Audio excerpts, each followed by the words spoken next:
एक बार एक आदमी अपना नौकर के साथ ऊँट खरीद करके घर लेके आया। घर आने के बाद देखा कि ऊँट के सीट में से एक छोटा सा थैली मिला और थैली के अंदर कुछ हीरे रखा हुआ था। तो नौकर ने कहा कि आपको तो अच्छा हीरे मिल गया है फ्री में।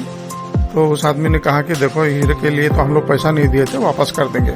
नौकर ने कहा कि देखिए ये तो कोई नहीं जानता है, आप और मैं ही जानते हैं, तो वापस नहीं करने से भी किसी को पता नहीं चलेगा।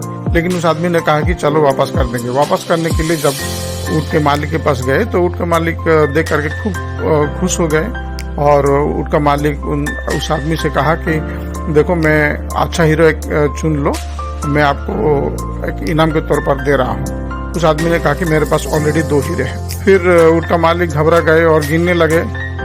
फिर गिन करके देखे कि जितने हीरे वहाँ पर थे सब कुछ बराबर ही थे।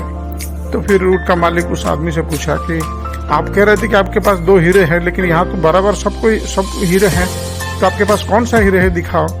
उस आदमी ने कहा कि मेरे पास जो 2 हीरे हैं वो है मेरी सच्चाई और ईमानदारी। सच्चाई और ईमानदारी हमारे व्यक्तित्व के 2 अहम हिस्से हैं, हम कभी इसको खोना नहीं चाहिए। ऑनेस्टी और integrity are 2 most important aspects of our personality. Keep them with you and never lose them.